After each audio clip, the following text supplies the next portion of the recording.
So I'd love to start by asking you how you got interested in incentives. And I know that one of the defining moments in your career happened at a daycare. Right. So as a behavioral scientist, behavioral economist, I like to start my research, start my thinking by looking at the world, looking at things that happened to me. Something happened at the daycare where my daughters were.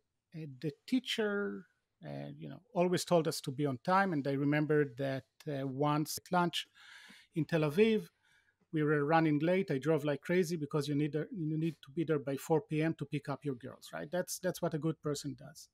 And then the principal came up with an interesting incentive. She gave a fine of 10 shekels, which was about $3 at the time, for parents that came late more than 10 minutes. Again, we were in Tel Aviv. Again, lunch. Again, surprisingly, there was traffic. This time I didn't drive like crazy because I'm not going to risk my life for $3. Right, so that's where Aldo and I started to think about how incentives could, negative incentives could actually be crowding out my motivation. And we ran an experiment based on this, a field experiment with some control daycares and some that got, I wasn't the only one. So other people also were also more likely to show up late when we introduced the fines. But what was even more interesting, I think, is that once we took out the incentives, took out the fine, these parents continue to come late. So it's as if they got used to it. And the story that we have, and that's basically one of the origins of this book, is that the incentive signal stuff. Before that, I didn't know how bad it is to be late. Now that you told me that it's $3 bad, now I don't care. Right? I'm not going to risk my life. I know that it's not that bad. $3 cannot be that bad. And that's how I updated the signal that the incentive introduced, updated my beliefs about the situation. I think there are multiple interesting signals that come here. So, one is I shouldn't risk my life for $3. Another is, wow, this is really cheap extra daycare. Right. So the cheap extra daycare was true while the incentives were there. Right. So then I can say, look, it's a babysitting for $3 I can live in for another half an hour. That's great. I remember first reading about this research and thinking this is a beautiful demonstration of something that psychologists have studied in the lab for a long time, but rarely demonstrated the real world consequences of. And I wanted to immediately get inside people's heads and try to figure out, okay, what's happening here? Is it that you've essentially undermined their moral desire to be on time for their kids? Is it that you've essentially legitimated the behavior and said, look, the school doesn't really think this is terrible? Is it a combination of the two? What do you know about what goes on in the mind of the typical parent in a situation like this? And why I think that it's a combination of what you said with a stronger weight on the second one. It's the information part. I didn't know how bad it is. Now you told me it's $3. That's fine. The first part that you mentioned is also there. There is some social norm. If the social norm is for everyone to be on time, I'll be on time because I don't want everyone to look at me as the bad guy. Now, if other people are starting to come late, it becomes kind of, that's fine. I can do it, right? And once you cross over there, it's very hard to go back. Then the next question it raised for me is this a situation where we should avoid incentives altogether because there already is a level of moral or intrinsic motivation to show up?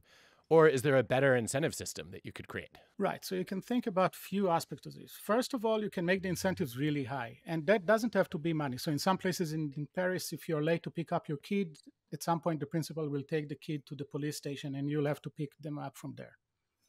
Right. That's going Brutal. to be very costly with therapy later on, right? So it doesn't have to be money. for the parent or the child? Both, I think. Even if you make it really expensive and they don't care about the money, the signal that I get is that it's really important for you. You need to go home, right? So then I might even reduce doing this because the signal that I get will be that it's really bad for you. So I think that somewhere over there should be the way to fix it. In this case, it's just the size of the incentive. Incentives are powerful, but they don't always have the impact that we intend. And they're full of unintended consequences and side effects. They're almost like taking a drug that hasn't been fully vetted yet. And I think that, a lot of people assume that incentives are straightforward. You reward the behavior you want, you get more of it. You punish the behavior you don't want, you get less of it. And you have a radically different view of incentives. So Maybe building on the daycare study, what is your view of how we should understand the effects of incentives and especially how we should anticipate the side effects and unintended consequences? Incentive work, there's no question about that. Incentives move our world. Without incentive, the world would look very different. The point is exactly what you said, that sometimes we don't understand how they're going to work. And sometimes, or too often, I see companies that tell me, oh, we tried incentives, it didn't work.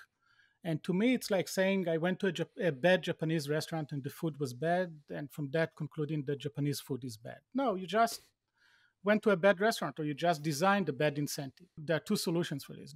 The simpler one is just to think about it. Think, what do you say? What's the message that you send when you give incentives? Very often people fail in this stage. The second one is more complicated because very often we think that we know what people will do. And I think that even if you're really amazing, you try to run experiments, you were surprised by the results. And then you try it again and you see that your intuition was wrong. So when you design incentives, you have to do the same. You need to test them, see if it works. If it works like you wanted, great. If not, modify them until you get it right. When you think about the mixed signals that incentives send, it seems like a lot of your, at least your early arguments, track with that classic Steve Kerr article about the folly of hoping for A while rewarding B. And I should clarify, I'm talking about Steve Kerr, the chief learning officer, not the basketball player turned coach. I think it was back in 1975 that Kerr said, look, organizations do this all the time. Managers are constantly saying, we want one thing, but then we're incentivizing a different behavior. So you say we want people to collaborate, but we're only going to reward people and promote people on the basis of their individual results. We want people to think about innovating for the long term, but we're only going to reward and promote on quarterly returns. Why? I mean, we're half a century after that article. Why are we still making this mistake? I think that to a great extent because we don't understand that we're doing it, that we're making the mistake. The more general story is that the management can tell you one thing, we want you to drive carefully, or we want you to pay attention. Quality is all we care about, teamwork, innovation. But then, you try to innovate, you fail, because if you try to innovate, you're going to fail. You're more likely to fail if I do that. And then they punish you, fire you, or whatever, right? That's just wrong, right? Someone failed, you should say, what happened. And I think that to a great extent, you need to change your understanding of what you're asking people. You're asking people to innovate and you want them to be successful, but sometimes they're not going to be successful. Understand that if your incentives will not support this, it won't happen. So I think one of the questions that raises then is, when should I use incentives to motivate behavior and when shouldn't I? So if we stick with managers for a second, my read of the evidence on performance incentives is that for the most part, they don't undermine performance. There are times when they crowd out intrinsic motivation, but on average, right, people are capable in a job of saying, like, I find this work interesting and I want to work harder at it in order to get a reward. But that reward is much more effective in motivating performance quantity than quality. So incentives may boost, productivity to a much more effective degree than they promote creative thinking. In other words, maybe it's easier to motivate people with incentives to work harder than it is to work smarter. Thoughts? So first of all, if you ask psychologists, you read the psychology literature, people go to work because they want fulfillment and engagement and all the good stuff. You ask economists, they tell you, no, they go because they need to pay rent. And of course, these two strawmen are just strawmen, right? So I go to work because I need to pay the rent and because I enjoy it, because I want to be good at it. Now, the question is, what does it mean to be good at it? Say that I'm a driver, a bus driver, and I don't know what it means to be a good bus driver. All in all, I want to do a good job. Now, management tells me drive safely and I want the passengers to be happy. That's one message that they send. But then they pay me, say, per passenger that I pick up on the way. That message tells me that they really want me to pick as many passengers as possible, that it's not really safety, it's not really customer service, it's really getting as many as I want. And I'm taking this message into heart, and that's what I'm going to follow, right? So I do want to be a good employee in this case, even if it's not about the money. I really pick up the signals of what does it mean to be a good driver or a good employee or a good person in general from the incentives that are out there. About the first question that you asked, or where you started, I think that you cannot have a situation without incentives. There are incentives. It's like not making a decision is also a decision, right? So the status quo also includes incentives. So if you don't use incentive, which is fine in some cases, you need to understand that other incentives are already in place. With that in mind, I was fascinated by your discussion of paying people to quit their jobs, which has been, I think, a subject of debate ever since Tony Hsieh started doing it at Zappos. What should we make of that idea? So I teach here the negotiation class. That's my teaching. And I tell them you shouldn't lie. Lying in negotiation is a bad idea. And I try to give them reason from ethical to reputation to whatever. The only time when you should lie is in a job interview showing excitement about the job. If you're not excited about coming to work for me, why would I hire you? Your value really depends on how excited you are. And I think that many people understand it, and they're going to always be um, show at least that they're excited. If you ask them, "Are you happy with the job?" They'll tell you, "Yes, I'm excited to work here." So just asking people, "Are you happy and do you want to stay and be productive?" will not get you the right answer. In economics, we call it making it incentive compatible. So you're saying that you want to stay here. Okay, what if I'll pay you $20,000 to leave? Some people will jump and say, "Thank you, where do I sign?" And you know that these people were not that happy to be with you, and it's actually not that bad that they go. You should part with them, tell them, "Look, if you decide to take it, that's fine. We are happy. Thank you for what you did so far, and let's stay friends." On the other end, those who choose to stay, you get two effects. First of all, it's a selection. You know that they really want to be here, otherwise they would have left. And second, now they'll have to convince themselves that they made the right choice, right? So they really have to perform. Otherwise, why did they choose to stay? If you wanted to go and watch Netflix, you could have done it with the money that they offered you. You chose to stay. So you get two effects, right? One of them is that you really select the people that are excited about working for you. And the other one is that now they have to justify it to themselves. Originally, I thought of this as cognitive dissonance theory, a classic demonstration of it, right? That like I don't want to be inconsistent with my prior decision.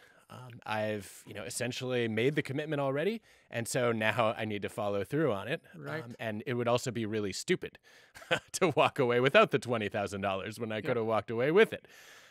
But I think you're also speaking to the dynamics of what psychologists call self-persuasion. Which is now I have to do the active cognitive work to convince myself that I made the right decision in the past. And that's the rationalizing that occurs that then intensifies my commitment over time, right? Right. If you chose to stay, you need to justify. I think the selection part is really interesting in light of what's going on in the world of work right now, which is I'm seeing a lot of CEOs demanding that people come back to the office 5 days a week. I think some of these people are trapped in a pre-COVID world in which it's impossible to have a relationship with someone that you don't see physically in the same office as you every day, or believing, despite the extensive evidence that people can't be trusted to be productive if they're working hybrid.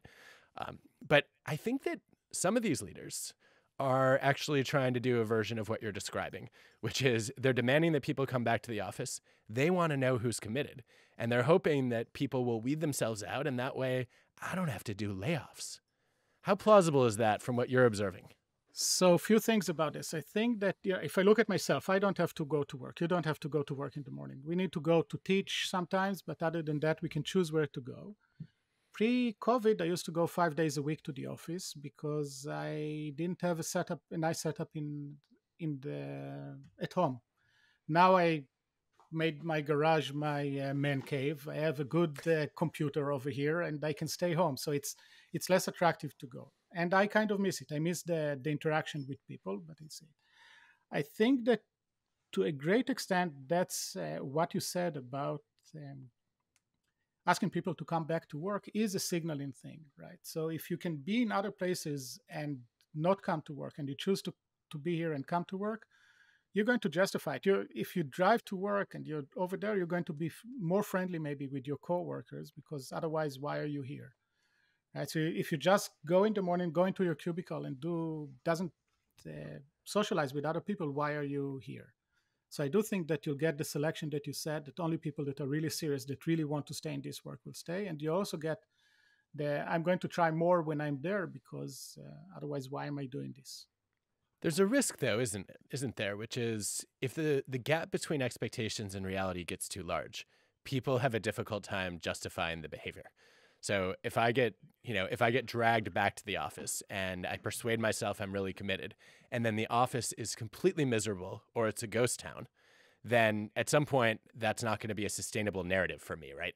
Right. So for the CEO to drag you to a miserable office, that's clearly a mistake. You don't want to do that, right?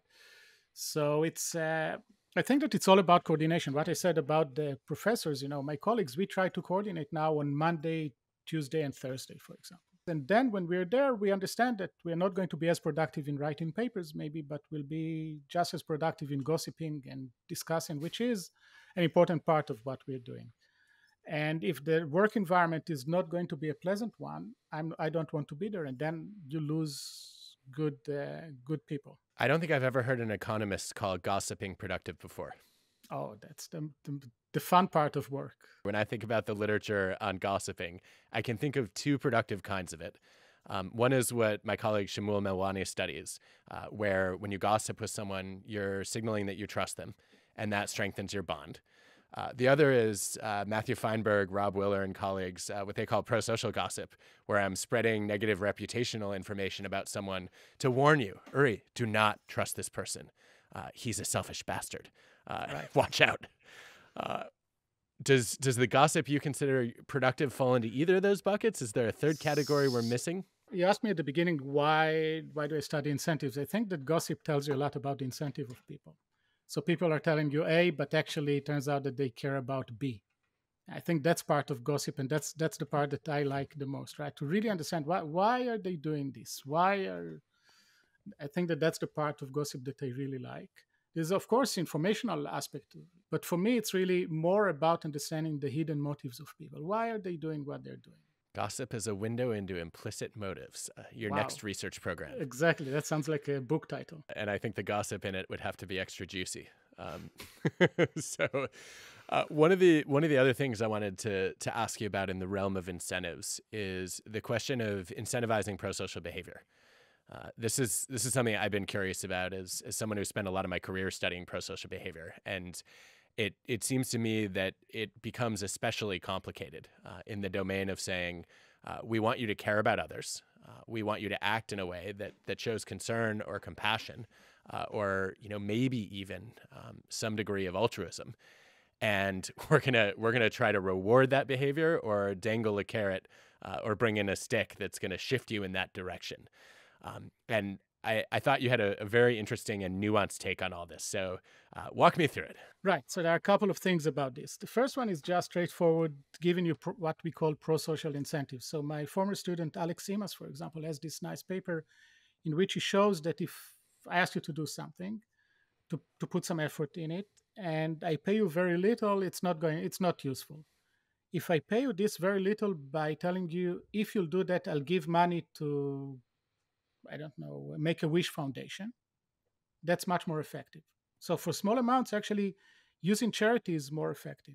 However, if you're going to really pay me lots of money, then I prefer to get it as a personal incentive. So if you think about it, the personal incentive has a steep slope, whereas the pro-social incentive is kind of flat. I don't really care if you're going to give Make-A-Wish Foundation $1 or $10. It's about the same for me. I'm just getting a signal that I'm a good guy. Right? There is a nice startup company over here that I work with that tries to do this. You need to walk 10,000 steps a day, and then you get some reward for yourself that you can redeem in stores, but you also pay for a lunch for kids. And that seems to motivate people as well, right? So you get two signals. I'm doing it because of the money and because I'm a nice guy. And that's something that really, I think that I like that kind of approach, and it works on me. It's always appealing when we can align goals that serve you personally and goals that benefit other people. Sometimes I've found in experiments that it's hard to put these two motivations together, in part because of the crowding out you were talking about, but also in part because of the signal around what is the nature of this interaction. So years ago, some colleagues and I designed some experiments where we were trying to get people to donate to charity. And we randomly assigned some of them to basically be told this is going to make you look good and feel good. And others we told this is going to do good. And those two messages were about equally effective. So it didn't really matter whether we highlighted the personal benefit or the pro-social benefit. People saw a reason to do it. They were more likely to opt in. And then we tried combining the reasons, thinking two is better than one. And the donation rate dropped about in half. And one of the mechanisms that we found support for in some follow-up experiments, I was wrong. I assumed that if people are a little bit motivated to benefit themselves or others, they should be a lot motivated to benefit both. And it's such an efficient use of time because you're getting to feel good and look good and do good. It's a win-win-win. Right. And yet, I think from a mechanism standpoint, one of the things we learned was that when you activated what seemed to many people to be competing reasons, because a lot of people have a hard time accepting the fact that we can both be self-concerned and other concerned at the same time, it raised their awareness that a persuasive attempt was occurring. And all of a sudden, then people put their guard up and said, wait a minute, you can't convince me to do this. And that made them a little bit less receptive to the message that we were sending. Love your thoughts on how to overcome that, because I think in an ideal world, we could all over time gravitate toward actions that served others and ourselves.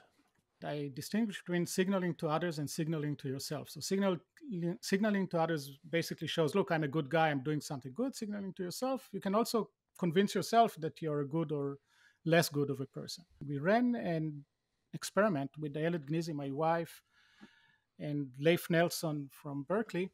We ran an experiment in which we went to a restaurant, a buffet restaurant, which was pay what you want. So basically people went there, usually for lunch, ate what they wanted, and then paid what they wanted.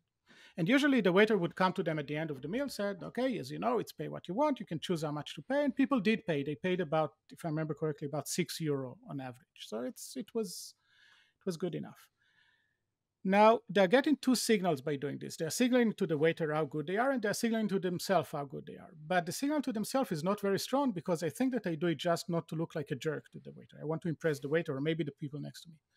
So we had another treatment in which instead of paying directly to the waiter, you put the money in an envelope and you put the envelope in a box.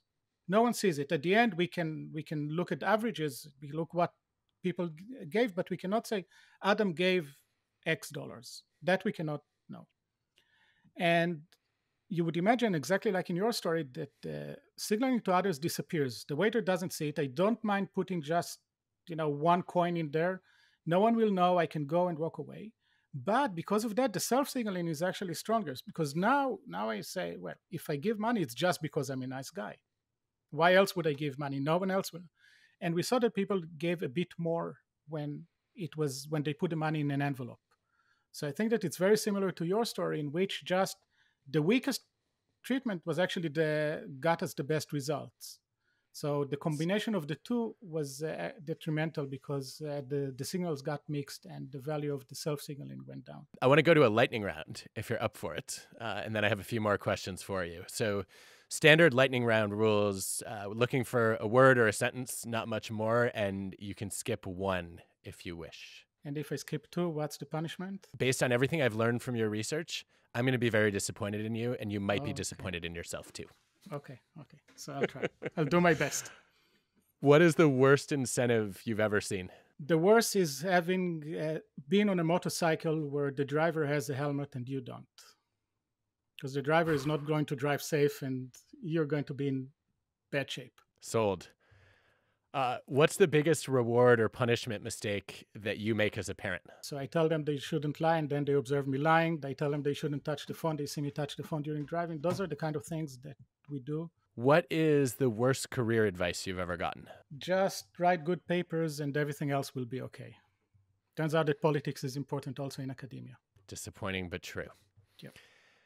Is behavioral economics really just psychology? You know Kahneman much better than I do, and he doesn't call himself an economist. He got a Nobel Prize in economics, and he calls himself a behavioral scientist. I also want to call myself a behavioral scientist. I don't know psychology. It's not that I really know economics, but at least I can pretend to know economics, or that's my degree in. I think that we are all behavioral scientists. Again, off the record, I think that it is a problem of our profession that so many people call themselves behavioral economists without being behavioral economists. And I really don't understand why. I understand that it might sell better, but it's not. So I'm a behavioral economist because I'm nothing else. That's a good reason. What is something you've rethought lately? How happy I'll be even if the book will not sell. So now I'm focused on trying to sell the book. And I told myself, look, I enjoyed writing it. It's a great thing to do. And I'll be happy no matter what happens. And then comes the time to sell it. And I understood that I fooled myself again. We are That's why you keep competitive. writing books. Exactly. We are It's a little competitive. bit like pregnancy. Right? I've constantly heard that the only reason people keep having children is they forget how hard it was to have the previous ones. Right. Right. Right. Right. Right. Right. Right. Right. So one of the things that I've been thinking a lot about lately, which you also write about in Mixed Signals, is the timing of bonuses. So normally we dangle we dangle bonuses kind of at the end of a task, like a pot of gold at the end of a rainbow. And I think you've been persuaded, as I have, by some of the John List et al. Work, suggesting that maybe we'd be better off giving people an upfront bonus before they've earned it. Talk to me about that. Right. So I think what you're referring to is loss aversion. So imagine that I give you the bonus to begin with at the beginning of the year. So I worked with Edmunds.com. It's an online company that deals with selling cars, and the the president decided that he wants to give the annual bonus to the board at the beginning of the year in January, and then in December, if they don't meet the targets, they have to pay it back. Right? I think that that's a smart way of looking at things, because we are much more attached to the money that we have. We use it already, we are happy about it, and then we register it as we got a bonus. And now, if I want perform well, I'll have to lose it. So I think that it is a way to make your incentive go further. I always wonder about the side effect there, though, which is, I think empirically, right, even with teachers, when I think the data show that when you give them a bonus up front, they're more likely to earn it. However, those who don't, as a manager, you feel like a huge jerk to take away that bonus at that point. And I wonder about the damage that could create from a relationship and retention standpoint. It's not a good day when you have to tell your teacher or your director, please write a check back for significant portion of your salary, and that teacher is not going to be happy. In general, also imagine that I give you the option to to take the money now and pay it back if you don't perform or not. I think that most people would take the option to get the money now, simply because that also signals what you think about your success. What's the chance that you'll be successful? If I say no, I don't want it, basically I'm telling you I'm probably not going to make your goal, right? So I don't want to do that. Many people will do that and then will be less happy. So at the end of the day, I think that what you're referring to, at the end of the year, the teacher that got the incentives at the beginning might be less happy than the teacher that got it at the end. It might be more motivating, but that's not necessarily what you want to do. Right? There are many ways to motivate people to do better, but we don't want to do them. Incentive is not the only thing that you should care about. So in this case, it could be retention. It could be that you lose teacher that will go to other places in which the bonuses are paid at the end. Or perhaps even go somewhere that offers a higher salary where you don't have to feel like your performance is going to determine your pay at all. Yes. Fascinating. Okay, speaking of teachers, I was quite intrigued by your discussion of American underperformance on the PISA test. So I remember a few years ago reading about the PISA test results and being alarmed that compared to a lot of Western Europe and many Asian countries, Americans are doing very poorly when you look at our high school performance on standardized tests. You see it mathematically, you see it in verbal, and you say not so fast. Maybe we shouldn't be too worried about Americans. Right. So basically, you need to have some background about this. It's called the low stake test, which means that you, as the kid who takes it, you don't have much of a consequence. So the way it's run is they pick random schools in, say, the U.S. and they go to 15-year-olds, tell them, okay, please sit down. In the coming 3 hours, we want you to do all these math, science, and reading, I think, tests. And please pay a lot of attention. It's really important. And just FYI, you will never know how well you did. Your teachers will never know. Your school will never know. Some aggregate result will go into Brussels where they're going to discuss it. If you would have done it to me today, I would have told you, thank you, and would just not do the task. Why would I do it? At 15, then you get the results, and you see that the US is ranked somewhere in the mid-30s in math, for example, despite of spending so much money on it. And other places, like Finland, are at the top. And the question is why? And what we found really wrong about this discussion is that the assumption is that it's only the kid's ability. right? So if basically it's a reflection of the kids' ability, how well they're doing at the test. And we said no, it has two elements: the ability and their willingness to sit down and actually spend 3 hours helping you, which might be an important trait in itself, but is a very different one than what you are concluding, right? It's not about math. So what we did, we went to China, Shanghai, which scored the first in math in PISA, and to the US, and we went to a few schools and we let them do the test first. We had a short version of it, and we saw that indeed the Chinese were much better than the Americans. But then we told them, you need to answer 25 questions. We used loss aversion that we discussed before. Here's $25. If you answer all the questions correctly, you keep the $25. For every mistake that you make, we're going to take $1 from you. Now the American kids were also motivated. Right? They were really motivated. They really want to do. And what we found is that the Chinese kid didn't do better than before. Whether you pay them or not, it didn't matter, probably because they already put a lot of effort in it before. The American kids, on the other end, really put effort now, and there was a huge jump in their performance. So maybe the conclusion is not necessarily that the American kids are bad at math, but that they don't have this kind of motivation to actually perform well on low-stake tests. And we need to be very careful when we are concluding about ability from these tests. I don't think we talk enough about the role of motivation in test performance. One of the things I've been intrigued by in psychology in the last few years, I remember reading an article by Thomas Hess synthesizing a whole bunch of evidence that you can see a similar problem with cognitive ability testing among older adults. So there's a common finding, right, that as you age, your IQ drops. Well, did anybody ever consider the possibility that maybe older adults are less motivated to ace IQ tests than younger people? In some cases, they already know they're smart or they're already comfortable with their level of intelligence. In other cases, they're worried that maybe their intelligence is dropping, so they self-handicap, they don't try that hard. In either case, they don't care enough to do their best. And it turns out that if you raise the motivation level of older adults, you also see a spike, much like you did with these indifferent American high school students.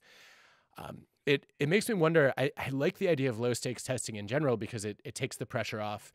It eliminates some of the stereotype threat problems that we talked about recently on the show with Claude Steele that can disproportionately depress the performance of underrepresented groups. But on the other hand, if the stakes are too low, then a lot of people just aren't going to care and you don't get any sense of their aptitude or their expertise. Is there a best of both worlds here? Yes. So here's an example. You mentioned that it might affect different population differently. I think that there is evidence that men are doing better when the pressure goes up than women on this test. So one of the pressures that you get on this test, which is not clear why, is time. So you get, say, a minute per answer. That puts time pressure on you, and it doesn't really tell me how well you're doing, how well you understand math. It tells me that you're really good under pressure. So if I want to hire you, to recruit you as a fighter pilot, that's really important, performing under pressure. If I want to know whether you're going to do well in college, why do I need to do that? So imagine, and that's what we're trying to do now, imagine that you can run an experiment in which you give them the standard times, and then you give all of them the extended time, the minute and a half to do the test. You might get very different results, and it's going to be much more indicative if we can tie it later on to how successful they are in their studies. I think it would be amazing if we'll see that the minute and a half is actually a much better predictor than the 1 minute per answer, because it eliminates the time pressure. So that's the kind of thought of thinking, I think, that can really improve what we have. So not eliminate the test, but make them more about what you're trying to get, less about the noise around it. You brought up differences between men and women, and I wanted to make sure we talk about this before we wrap up. Your research on gender differences in competition is riveting. And you did something that very few social scientists have thought to do, let alone been able to get access to do, which is you said, what if we go to a matrilineal society where women are actually in positions of power? Matrilineal societies are not the opposite of patriarchal society. It's men still control the village, for example, but at the household, women make all the decisions. So they own the real estate. Only women are allowed to own real estate. So a man lives either with his mother, his sister, or his wife. They control the money. So they have much more control over what they have. And we wanted to see whether over there we'll find the same differences that we see in patriarchal societies, like most of the societies in the world. And what we found, we measured competitiveness over there. I don't want to get too much into the details, but we try to measure competitiveness. When you do it in San Diego, New York, Tel Aviv, Paris, anywhere in the world that I'm aware of, you find that men are much more competitive than women. When we did it with this society, we saw that the women in this society were a bit more competitive, say the same as the men. And it didn't come from the men being less competitive, it's just that the women became more competitive. So the gender difference basically in competitiveness disappeared with culture. But the way we are raised is important. So I think that the advice, lean in, for example, maybe in the short run, if my daughter needs my advice, I will tell her, yeah, you need to behave more like a man. But as organization, as society, we should really make the workplace the best the workplace could be, and not the workplace that favors men over women. Where do you find these matrilineal societies? The society was in Northeast India. They work in the rice field, and it's about 1 million people that they're called Kasi, and they are separated from the world in a sense in their villages, and that's where they have it, the matrilineal society. And how do you measure competitiveness? I know you go far beyond self-report and you actually look at behavior. We told them, here's a bucket. It's 10 feet away from you. You get 10 balls. You need to throw the ball into the bucket. For every success that you'll have, we'll pay you $1. It wasn't $1, but let's say that it's $1. Okay, so that's one group, and then we can see how they do. Another group, we tell them it's a winner take all. So you're going to compete with another person that you don't see. If you'll do more than the other person, you'll get $3 per success. But if not, you'll get 0. If it's a tie, we're going to split it between you. Okay, so those are two different incentives. And now we can have the people actually choose which incentive do they prefer. Do they prefer the competitive winner take all? So if you'll do better than the other person, you'll get 3 times $3 per success, or you prefer to be paid per success. And we see that when we do it in anywhere basically apart from this society, we see that men are much more likely to choose to compete. However, if you do it in the matrilineal society, you see that men and women are just as likely to choose the winner-take-all option. I remember reading some research recently by Celine Kessabir and colleagues showing that men and women were actually equally aware of the downsides of competition, but that men were more likely to believe in the upsides of it. And I wonder if that's part of the psychology of what shifts in a matrilineal society, is that women all of a sudden experience some benefits of competing and realize, the world doesn't have to be zero sum. It doesn't mean that, if I win, everyone loses all the time. But sometimes competition actually allows us to work harder or smarter or learn something that we didn't know before. I think that's absolutely right. And competitiveness is really related to risk-taking also. So we did some of this with the Maasai in Kenya. The woman doesn't get money. All the money that the woman gets is from her husband that tells her that's what you're going to do with this. That's the extreme patriarchal society that we thought about. Over there, if she makes a mistake, it could have really bad consequences. Or if she loses, she takes a risk and she loses, it could have a really bad consequence. Whereas with the Kasi, the matrilineal society, over there, you're used to taking risks because you go to the market to sell your rice or whatever you're selling, sell tomatoes. You're used to taking risks because you need to decide how much to take with you, how to price them. Those are all decisions that involve risk, involve competitiveness. And you understand that sometimes you're going to lose. It's fine. Hopefully, in the long run, you'll come up on the good side. So I think that you learn that it's okay to lose. That's a good point. It's a lesson we all need to learn. One of the things I've started to notice as I've been doing more regular podcasts is the conversations can be one-sided because I'm asking all the questions. So I've started turning it over to the guest and asking if you have a question for me. What motivates you? Why are you having this operation? You have good life as a professor. Why do you need to have all this production of podcasts, for example? It's a lot of work. It seems like a lot of work. I love the fact that I get to talk to interesting people and call it part of my job. I've been in a lot of conversations over the last few years where I've thought, I wish other people could join in on this. And I would love to make it more accessible.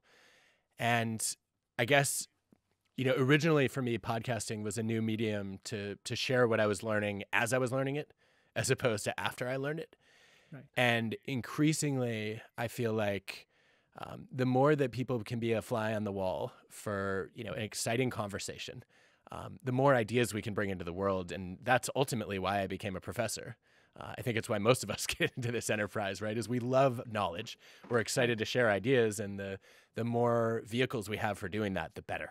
Right, but that's a bit different, right? Because you're helping other people to show their ideas, right? So that's a different thing than what we're usually doing. Oh, I'm not helping you. I'm here to learn. Good. If you get a benefit, that's an accident. I do. No, but it's thank you for doing this. I'm happy I don't, because I think that I would be too stressed by this. No, I mean, I actually think that so much of what happens in a great podcast episode is what you were saying you miss about coming into the office, right? I guess some people listen to, they go to the opera or they go to an art museum. For me, a conversation like this is where I get the goosebumps. I'm with you. Well, thank you, Uri. This was great fun. A pleasure to meet you. Same here.